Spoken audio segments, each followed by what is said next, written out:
नमस्कार दोस्तों, कैसे हैं आप सब। स्वागत है आप सबका आपके अपने चैनल स्पर्श क्लासेस में। दोस्तों, आज की इस वीडियो में हम बात करेंगे आदर्शवाद के बारे में, आइडियलिज्म के बारे में। बीएड फर्स्ट ईयर में आपका सेकंड पेपर है फिलोसफी के नाम से, philosophical and sociological perspective of education. तो उसी का ही एक टॉपिक है आपका आदर्शवाद यानी कि आइडियलिज्म। मोस्ट इम्पोर्टेंट टॉपिक है ये। आपके 4 से 5 इज़्म हैं जो कि इम्पोर्टेंट है, जिनसे आपका एक लॉन्ग आंसर टाइप क्वेश्चन और 1-2 शॉर्ट आंसर टाइप क्वेश्चंस बन ही जाते हैं। तो ये जो 4-5 आपके अलग-अलग वाद हैं, अलग-अलग इज़्म हैं, इनमें से आपको मोस्ट इम्पोर्टेंट है 1-2 क्वेश्चन तो आपको देखने को मिलेगा लॉन्ग आंसर में भी और शॉर्ट आंसर में भी। तो उनमें से जो-जो मोस्ट इम्पोर्टेंट है वो हम यहाँ पर कराएँगे आपके सामने, और बाकी के भी लेकर आएँगे। और कुछ पहले से भी अपलोडेड है, तो पूरी प्लेलिस्ट का लिंक आपको नीचे वीडियो के डिस्क्रिप्शन में मिल जाएगा। वहाँ से जाकर आप जो है पूरी प्लेलिस्ट को देख सकते हैं। जो टॉपिक अभी तक अपलोड नहीं हुआ वो आने वाले टाइम में अपलोड कर दी जाएंगी। तो आज हम आदर्शवाद के बारे में पढ़ेंगे, आदर्शवाद क्या होता है इसको समझेंगे। और मैं एक बात बताती हूँ, इस वीडियो देखने के बाद आपको रटने की ज़रूरत नहीं पड़ेगी, याद करने की ज़रूरत नहीं पड़ेगी, आप इस चीज़ को समझ जाएंगे। ठीक है, 1-2 बार जब आप इस टॉपिक को रीड करेंगे ऑटोमेटिकली आपको सारा कुछ याद हो जाएगा। उससे अलग आपको रटने करने की, रट्टे मारने की ज़रूरत नहीं पड़ेगी। आपको वीडियो पसंद आए तो लाइक कीजिएगा और दोस्तों के साथ शेयर कीजिएगा। तो ज़्यादा समय न लेते हुए शुरू करेंगे आज की इस वीडियो को। दोस्तों, हमारा टॉपिक है आदर्शवाद, आइडियलिज्म। वाद क्या होता है? वाद होता है एक टाइम पीरियड। वाद का मतलब हो गया हमारा एक टाइम पीरियड। ठीक है, तो आदर्शवाद हमारा वो टाइम पीरियड है, वो समय है या वो थॉट्स हैं जिसमें आदर्शों को महत्व दिया जाता था, हमारे आइडियाज़ को महत्व दिया जाता था। ठीक है, हिंदी से हमें मिल गया आदर्श और इंग्लिश में हमें मिल गया आइडियाज़। तो इसी पे ही पूरा का पूरा कॉन्सेप्ट जो है वो आपका टिका हुआ है। आदर्शवाद वो वाद है जब हमारे आदर्शों को महत्व दिया जाता था, हमारे विचारों को महत्व दिया जाता था, आइडियाज़ को महत्व दिया जाता था, थॉट्स को महत्व दिया जाता था। ठीक है, बाकी वस्तुओं को, ऑब्जेक्ट्स को, उन सभी को इम्पोर्टेंस नहीं मिलती थी, महत्व नहीं दी जाती थी। मेन महत्व पूरे जीवन में किसको दी जाती थी? आपके विचार क्या हैं, आपके थॉट्स, आइडियाज़ क्या हैं, आपके आदर्श क्या हैं, आपके वसूल असूल क्या है, जिसे कहते हैं ना हमारे आदर्श हमारे वसूल। तो वो आपके आदर्श क्या हैं, थॉट्स क्या हैं, आइडियाज़ क्या हैं, उनको सारी इम्पोर्टेंस दी जाती थी। इसीलिए इस वाद को, इन विचारों को आदर्शवाद या आइडियलिज्म कहते हैं। सबसे प्राचीन विचारधारा, कई बार वेरी शॉर्ट क्वेश्चन में पूछ लिया जाता है कि सबसे पुरानी विचारधारा कौन सी है, तो हमें बताना होगा आदर्शवाद हमारी सबसे पुरानी, मोस्ट एंशिएंट आइडियोलॉजी है। आइडियलिज्म जो है आइडिया प्लस इज्म से मिलकर बना हुआ है। आइडिया से मतलब विचार और इज्म से मतलब वाद। ऐसा वाद जहाँ पर विचारों को महत्व दिया जाए, आदर्शों को महत्व दिया जाए। ठीक है, अब ये जो बातें सारी की सारी मैंने बोली है वही यहाँ पर पॉइंट में एक्सप्लेन की हुई है। पहला है, आदर्शवादी जो होते थे लोग, जो मतलब आदर्शवाद को जो मानते हैं उनको आदर्शवादी कह दिया। ठीक है, तो जो आदर्शवादी लोग हैं, आइडियलिस्ट जो लोग होते थे, यानी कि जो विचारों को महत्व देते थे, वो वस्तु की अपेक्षा विचारों, भाव, आदर्शों के महत्व को स्वीकार करते थे। यानी कि इनके अकॉर्डिंग ऑब्जेक्ट की इम्पोर्टेंस नहीं है, बल्कि आपके थॉट्स क्या हैं, आपके भाव क्या हैं, आपके आदर्श क्या हैं, ये महत्वपूर्ण रखते हैं, महत्व रखता है। मानव और उसके व्यक्तित्व के विकास एवं आध्यात्मिक मूल्यों को जीवन का लक्ष्य मानते हैं। ये जो लोग होते हैं आइडियलिस्ट, यानी कि जो आइडियलिज्म को मानते हैं, ये व्यक्ति के व्यक्तित्व का विकास, यानी कि आपके पर्सनैलिटी का डेवलपमेंट, और मोस्ट इम्पोर्टेंटली आपका स्पिरिचुअल डेवलपमेंट, आपका आध्यात्मिक विकास पर महत्व डालते थे। ये कहते थे कि हमारे जीवन का लक्ष्य क्या है? व्यक्ति का आध्यात्मिक विकास, स्पिरिचुअल डेवलपमेंट। कुल मिलाकर एंड में आत्मा परमात्मा में समा जाए, विलीन हो जाए, यही जीवन का उद्देश्य है आदर्शवाद के अनुसार। तो आइडियलिज्म क्या कहते थे कि व्यक्ति के जीवन का अंतिम उद्देश्य क्या है, लक्ष्य क्या है? आध्यात्मिक मूल्यों को प्राप्त करना, यानी कि स्पिरिचुअल वैल्यू को या स्पिरिचुअल डेवलपमेंट व्यक्ति में हो जाना। यह विचारधारा संसार को ईश्वर द्वारा मानती थी। ये जो आइडियलिज्म है विचारों को महत्व देती है और पूरे संसार को ईश्वर द्वारा निर्मित मानती है, कि जो पूरा संसार है ये भगवान के द्वारा बनाया हुआ है।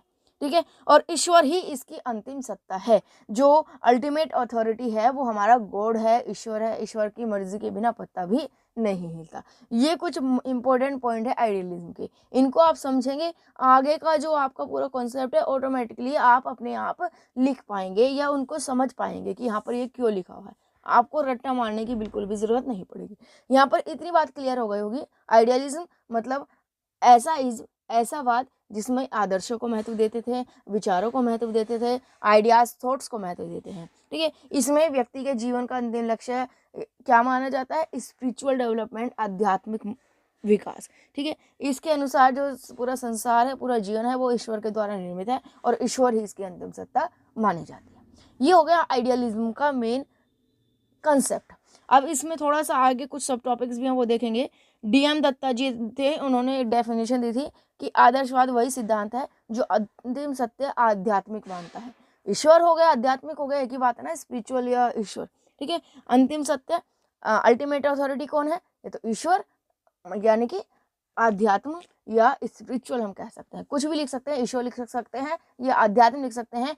क्योंकि हम यहाँ पर DM दत्ता के द्वारा डेफिनेशन लिखी हुई है, तो इसमें हम शब्दों को चेंज नहीं कर सकते। यहाँ पर आप आध्यात्मिक ही लिखेंगे, स्पिरिचुअल ही लिखेंगे। बाकी अगर नॉर्मली आप कहीं डेफिनेशन लिख रहे हैं, किसी को बता रहे हैं, तो वहाँ पर आध्यात्मिक भी यूज़ कर सकते हैं और ईश्वर शब्द भी इस्तेमाल कर सकते हैं। अब कुछ सपोर्टर थे जो कि आदर्शवाद को मानते थे, आपके सामने है सुकरात, Plato, Descartes, Berkeley, Kant, Arvind Ghosh आदि। ये कुछ ऐसे फिलोसोफर्स हैं, ये वो दार्शनिक हैं जो आदर्शवाद को मानते थे, उसी के अकॉर्डिंग ही अपनी विचारधारा रखते थे, क्योंकि इनके अनुसार विचारों को ज़्यादा महत्व दिया जाता था, आइडियाज थॉट्स को महत्व दिया जाता था, आदर्शों को महत्व दिया जाता था। ठीक है, अब यहाँ पर नेक्स्ट आता है की प्रिंसिपल ऑफ आइडियलिज्म। आदर्शवाद के प्रमुख सिद्धांत क्या क्या हैं? अब देखिए, सिद्धांत प्रिंसिपल्स क्या काम करेंगे? जैसी थॉट प्रोसेस है वैसे ही हमारे प्रिंसिपल होंगे। आदर्शवाद का अकॉर्डिंग क्या होता है कि हमारा आदर्शों को महत्व दिया जाता था, विचारों को महत्व दिया जाता है, अंतिम लक्ष्य आपका स्पिरिचुअल डेवलपमेंट होता है और अंतिम सत्य आपके ईश्वर होता है। ठीक है, ये 3-4 पॉइंट है, अगर आपने ये समझ लिए, आगे का आपको अपने आप बन जाएगा। इन्हीं के अकॉर्डिंग ही, इन्हीं पर ही बेस्ड हमारा सिद्धांत है। कैसे? संसार ईश्वर के द्वारा निर्मित है, आध्यात्मिक जगत ही सबसे अच्छा है, सर्वश्रेष्ठ है, बेस्ट है, स्पिरिचुअल वर्ल्ड, यानी कि स्पिरिचुअल डेवलपमेंट बच्चे का हो जाए, व्यक्ति का हो जाए, वो सबसे बेस्ट है, वो मोक्ष को प्राप्त कर जाए एंड में। आत्मा आध्यात्मिक तत्व है और परमात्मा सर्वश्रेष्ठ आत्मा है। ये एक प्रिंसिपल है कि जो आत्मा है हमारी, जो सोल है हमारी, वो एक स्पिरिचुअल फैक्टर है और परमात्मा हमारी सबसे बेस्ट सोल है, सुप्रीम सोल है। ठीक है, और आत्मा का परमात्मा में मिलन होना ही जीवन का अंतिम लक्ष्य है, यानी कि मोक्ष की प्राप्ति ही जीवन का अंतिम लक्ष्य माना जाता है। मोक्ष की प्राप्ति, स्पिरिचुअल डेवलपमेंट, आत्मा का परमात्मा का मिलन, एक ही बात है इन सबसे लेना देना। ठीक है, मनुष्य जीवन का अंतिम उद्देश्य ईश्वर की प्राप्ति है। आत्मानुभूति के लिए सत्यम शिवम सुंदरम की प्राप्ति आवश्यक है। द अचीवमेंट ऑफ सत्यम शिवम सुंदरम is essential for self realization. अगर आप आत्म अनुभूति करना चाहते हैं, सेल्फ रियलाइजेशन करना चाहते हैं, तो उसके लिए बेस्ट वे क्या है? सत्यम शिवम सुंदरम की प्राप्ति, यानी कि आपको समझ आना चाहिए सत्यम शिवम सुंदरम क्या है, इसका जो आइडियोलॉजी है ये आपको क्लियर होनी चाहिए। ठीक है, अभी यहाँ पर सत्यम शिवम सुंदरम को हम डिटेल नहीं करेंगे क्योंकि इसकी ज़रूरत नहीं है, इतना आपके लिए काफ़ी है। अगर यहाँ पर इसको हम डिटेल में जाने लगे तो टॉपिक से भटक जाएंगे। नेक्स्ट, उद्देश्य क्या है? अब जैसे जैसे आपने पढ़ा कि भाई ईश्वर को सब कुछ मानते हैं, आदर्शों को सब कुछ मानते हैं, उसी के अनुसार ही शिक्षा का उद्देश्य भी होगा। सिंपल सी बात है, एक व्यक्ति आपके सामने खड़ा है जो आदर्शों को महत्व देता हो, जो ईश्वर को महत्व देता हो, जो स्पिरिचुअलिटी को महत्व देता हो, तो अगर उससे पूछा जाए कि भाई हाँ हम बताओ हमारी एजुकेशन सिस्टम कैसी होनी चाहिए, तो वो क्या बताएगा? भाई जैसे उसके थॉट हैं उसी के अकॉर्डिंग ही वो एजुकेशन बताएगा। आप दूसरे व्यक्ति को ले लीजिए जो ईश्वर को मानते ही नहीं हो, ठीक है, जिनके अनुसार जो रियल ऑब्जेक्ट जो आप देख पा रहे हैं वही सब कुछ सत्य है, उससे अलग कुछ भी सत्य नहीं है, तो वो अपने अकॉर्डिंग एजुकेशन उसी हिसाब से बताएंगे। तो जिस व्यक्ति का जो थॉट प्रोसेस होता है उसी के अकॉर्डिंग एजुकेशन सिस्टम बता देते हैं। अब यहाँ पर आइडियलिज्म के अकॉर्डिंग एजुकेशन कैसी होनी चाहिए, तो जो ऊपर पढ़ा है वही हमारी एजुकेशन के ऑब्जेक्टिव होने चाहिए कि बच्चे का आध्यात्मिक विकास करना, स्पिरिचुअल डेवलपमेंट करना। क्यों? क्योंकि आइडियलिज्म का अकॉर्डिंग स्पिरिचुअल डेवलपमेंट ही हमारा अंतिम लक्ष्य है, तो वो शिक्षा का भी उद्देश्य माना जाएगा कि एजुकेशन के माध्यम से हम बच्चे का स्पिरिचुअल डेवलपमेंट करें, हम बच्चे का आध्यात्मिक विकास करें, हम बच्चे में सत्यम शिवम सुंदरम को डेवलप करें। सांस्कृतिक संपत्ति की रक्षा, विकास और हस्तांतरण करना, यानी कि जो हमारा कल्चर है, जो हमारी संस्कृति है, जो हमारा धर्म है, उसकी रक्षा करना, उसको डेवलप करना और आगे नेक्स्ट जनरेशन तक पहुंचाना। बच्चे की बुद्धि और विवेक का विकास करना, यानी कि to develop the intellect and wisdom of the child. ठीक है, ये आपका इंपॉर्टेंट हो गया। यहाँ पर देख सकते हैं ये हमारा शिक्षा का उद्देश्य है, कोई अलग से पॉइंट नहीं है, जो ऊपर कहा गया है उन्हीं वो ही हमारा शिक्षा का उद्देश्य है। किसी भी व्यक्ति के अनुसार जो उसके जीवन का उद्देश्य है वही शिक्षा का उद्देश्य हो जाता है, क्योंकि जो जीवन का उद्देश्य होता है वो हम एजुकेशन के द्वारा ही प्राप्त कर सकते हैं। तो कुल मिलाकर इन शॉर्ट में जो हमारी लाइफ का उद्देश्य है वही हमारे एजुकेशन का उद्देश्य बन जाता है। अब अगर करिकुलम की बात करें तो जैसा ऑब्जेक्टिव बताया उसी के अकॉर्डिंग सब्जेक्ट्स को ऐड कर दिया जाएगा। हाँ, इसमें आदर्शवादी क्या मानते थे कि ऐसे सब्जेक्ट को शामिल किया जाए जो व्यक्ति का आध्यात्मिक विकास कर सके, कुल मिलाकर स्पिरिचुअल डेवलपमेंट कर सके। एग्जाम्पल, बच्चे को लिटरेचर पढ़ाया जाए, साहित्य पढ़ाया जाए, जिससे बच्चे को संस्कृति के बारे में पता लग सके, उनमें स्पिरिचुअल डेवलपमेंट हो सके। क्योंकि अगर बच्चे में आध्यात्मिक विकास करना चाहते हैं तो उसके लिए लिटरेचर सबसे बेस्ट तरीका होता है। बच्चे को हिस्ट्री के बारे में बताएं, आर्ट पढ़ाएं, म्यूजिक पढ़ाएं, ये वो चीज़ें हैं जिससे बच्चा स्पिरिचुअली डेवलप हो सकता है। टीचिंग मेथड की बात करें तो क्वेश्चन आंसर मेथड, आगमन और निगमन विधि यानी कि इंडक्टिव डिडक्टिव मेथड, तर्क विधि, निर्देशन विधि, ये कुछ मेथड्स बताए थे आइडियलिस्ट ने। डिसिप्लिन में सेल्फ डिसिप्लिन या प्रभावात्मक अनुशासन की बात की थी। प्रभावात्मक अनुशासन का मतलब ये है कि आप बच्चे को स्ट्रिक्टली डिसिप्लिन नहीं कर सकते, कोई दंड नहीं दे सकते, मारपीट नहीं कर सकते, या स्ट्रिक्ट डिसिप्लिन नहीं, प्रभावात्मक होना चाहिए। आपका अफेक्ट ही इतना अच्छा होना चाहिए, आपका प्रभाव ही ऐसा होना चाहिए कि आपको देखकर बच्चे खुद से खुद ही डिसिप्लिन में रहे। आपके आसपास का एनवायरनमेंट का अफेक्ट और आपका अफेक्ट ऐसा होना चाहिए कि बच्चे आपको देखते डिसिप्लिन में आ जाए, आपको कुछ भी करना ना पड़े। मेरिट्स की अब देखिए, ऊपर सब कुछ देख लिया, अब इस आइडियलिस्ट के आइडियोलॉजी के या आइडियलिज्म कुछ भी कह सकते हैं आप, तो इसके क्या मेरिट्स डिमेरिट्स हैं वो देख लेंगे।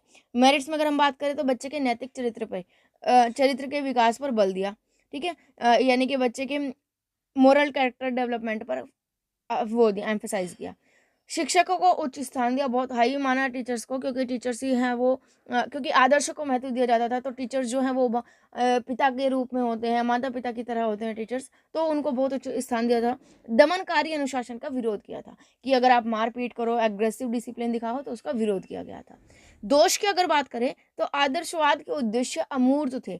इन्होंने जो भी बताया कि बच्चे का स्पिरिचुअल डेवलप करना चाहिए, ये करना चाहिए, करना चाहिए, अंतिम लक्ष्य, जीवन का अंतिम लक्ष्य स्पिरिचुअल डेवलपमेंट होता है, मोक्ष की प्राप्ति होती है, ये सब अमूर्त हैं, एब्स्ट्रैक्ट हैं। एब्स्ट्रैक्ट को ज़्यादा फोकस किया गया है, रियलिटी को नहीं किया गया है। ये बच्चे को लोक की जगह परलोक में ले गए। ये कहते हैं परलोक के लिए तैयार करो, मोक्ष के लिए तैयार करो, फिलहाल जो लोक में है उस पर फोकस्ड नहीं किया गया, भौतिक जगत को नज़रअंदाज किया गया है, तो यही इसकी डिमेरिट्स हो गई। तो दोस्तों ये आपका आइडियलिज्म था। अब इसी की तरह नेक्स्ट एक आपका होता है रियलिज्म, यानी कि यथार्थवाद, मतलब जो आपके सामने वही सत्य है, ईश्वर वगैरह कुछ चीज़ नहीं होती है। ईश्वर को वो नहीं मानते हैं, स्पिरिचुअलिटी को तो वो मान लेते हैं थोड़ा बहुत, लेकिन ईश्वर को वो नहीं मानते हैं, और ये कहते हैं कि जो आपके सामने सब कुछ जो आप देख पा रहे हैं वही सत्य है, और उसके अगर आप वास्तविक रूप को समझ गए तो वही आपका सत्य हो जाता है। तो इस तरीके से आपको बहुत सारी अलग अलग आइडियोलॉजी होती है, कोई एक आइडियोलॉजी आपकी ज़रूर आएगी, मैंने कहा है पहले भी, लॉन्ग आंसर टाइप क्वेश्चन में भी एक आइडियोलॉजी आती है और शॉर्ट आंसर टाइप क्वेश्चन में भी आती है। तो ये जो 4-5 आइडियोलॉजी आपको कराई जाएगी 1 बाय 1, इनको बिल्कुल भी मिस मत कीजिएगा। आज की अगर आपको आइडियोलॉजी पसंद आई हो तो वीडियो को लाइक करके दोस्तों के साथ शेयर कर दीजिए, और अगर आप नेक्स्ट आइडियोलॉजी को देखना चाहते हैं, सबसे पहले वीडियो को पाना चाहते हैं, तो चैनल को सब्सक्राइब कर बेल आइकन को प्रेस करना ना भूलें। आज के लिए बस इतना ही, मिलेंगे आने वाली वीडियो में। आज के लिए धन्यवाद।